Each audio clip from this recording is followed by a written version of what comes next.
What is going on today from Screen to Shelf Nation? I am Chase here with another very special review for one of my favorite movies of the year, and that is going to be Abigail on Blu-ray. Yes, this is still one of my favorite movies that has come out this year. I know there's some people that didn't like it, and there's people like myself that absolutely loved it. I think it's one of the biggest surprises of this year. We did a review and discussion for it whenever it came out in theaters. And so I was really trying to hold off on not buying this, but again, like I said, it's one of my favorite movies I've seen theatrically this year, and I couldn't contain myself. So this one might not be too long because if you want to hear a lot more of a roundtable, in-depth, spoiler-filled discussion, I would highly recommend if I can figure out how to do the hyperlinks like the thing where you can put it right here. I'll link it right here or down in the description below for you to check out that. I think we talked about it between myself, Gabe, and Will for roughly about 30 minutes. So I'm really more or less going to break down this and not so much how I feel about the movie and let you know if the Blu-ray is a worthy addition or to hopefully hold out for a 4K, which it doesn't seem as like it was on the horizon as of right now. So Abigail. It is the newest movie by Radio Silence. It is the same team that did Ready or Not, that did Scream 5, and did Scream 6. I know they have some, there's another ones like Southbound or something. They did another movie like that, or one of the duos did. So they are quite the reputable duo out there. I don't think they have a single miss in their entire filmography personally. And I think, like I said, this is one of my favorite movies from them, if not my favorite movie from Abigail. A little fun fact about this movie did start as originally as a remake of the 1940s, might be even way earlier, movie Dracula's Daughter. So yeah, that's essentially what you're getting into. Ballerina vampires right here. Super cool. Now let's go ahead and break down what comes all in the Blu-ray in here. Just standard slip, and it's pretty cheaply made with a little bit of the raise right there. It's just cheap little cardboard. So it is labeled a collector's edition, which is kind of weird. But I mean, it does have quite a few special features. I was pretty happy with the special features. I actually did listen to the audio commentary and watch every single one. So the ones that come on here is deleted and extended scenes, which was pretty cool, but I can understand why they were deleted or not extended. Gag reel, which was absolutely hilarious. Becoming a ballerina vampire, feature commentary, and more. And then the other things that they have on there is like how they did some of the blood shots, because there's a lot of blood and gore in this movie, or not as much gore, but a lot of blood and the special effects. And then they have another one on there where it goes into detail about just the characters and how they met and how each actor and actress feels about each other on set. And it's really cool, really funny.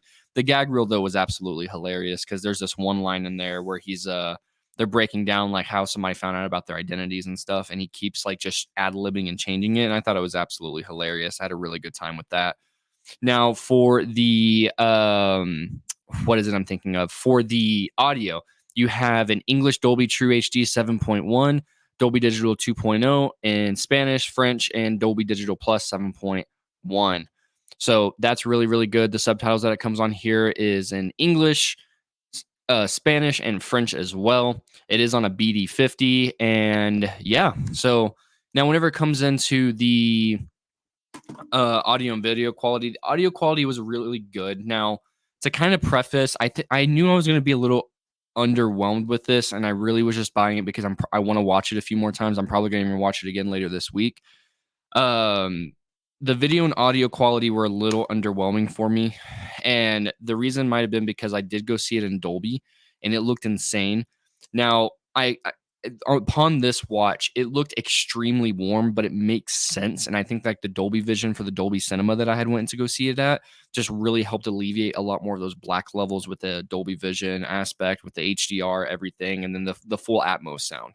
So I don't think I was going to be able to get as fully immersed as I really, really wanted to, because that to me is one of those top-notch experiences. And that's why I'm a huge believer in Dolby.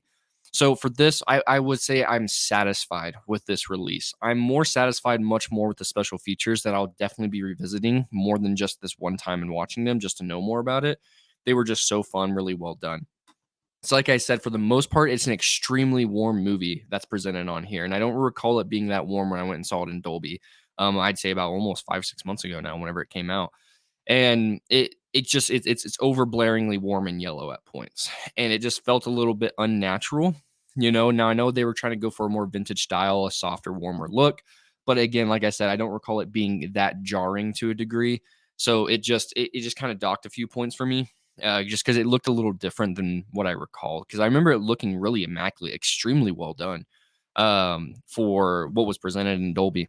Now, again, same thing with the sound. The sound sounds really, really good if you've got a really good home setup. It's not Atmos, so you're not going to have object-based 3D audio like that, but you're still going to be able to utilize your overheads and your front wides and everything like that. So this is still going to give it a little bit of a workout. It's got a really good sound design in there. So depending on your setup, I think the sound on this is going to really, really knock your socks off.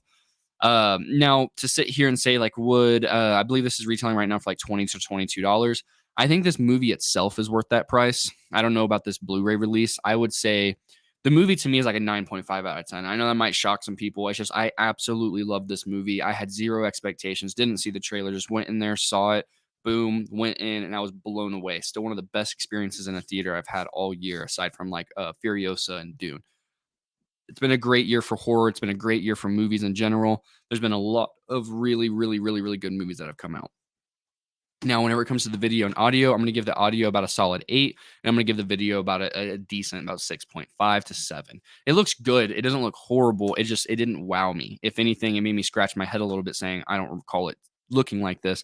And I'm usually able to differentiate it, right? Like if you got a nice OLED at home and you go to the movie theaters and you're watching something on a standard theatrical screen that's not IMAX or Dolby, those black levels are pretty atrocious and sometimes even looks better at your home if you've got a pretty good OLED setup.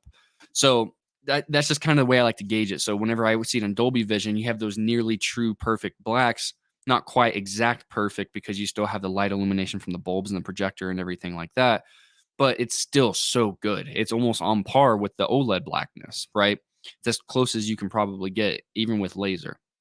So that's just probably the part. It's just a personal experience. The video quality might be up a tick if this is going to be a blind buy or something that you just want to check out, and you can go see it either in Dolby or theatrically. I highly recommend blind buying this. You'll have a great time with this one. I can't recommend this enough, and I think this is one of Radio Silence, if not the best Radio Silence movie that I've seen. So that's going to go ahead and conclude this, guy. Thank you guys so much for tuning in to another special review. Like, comment down below, and subscribe. Let me know what you guys thought about Abigail. Where does this rank on your horror list for the year? Because that part's got me super curious. I know there's some people that agree with me that it's one of their favorites of the year, and there's some people that are like, dude, what? So let me know how you guys feel. Until next time, stay tuned for some more From Screen to Shelf content. See you later.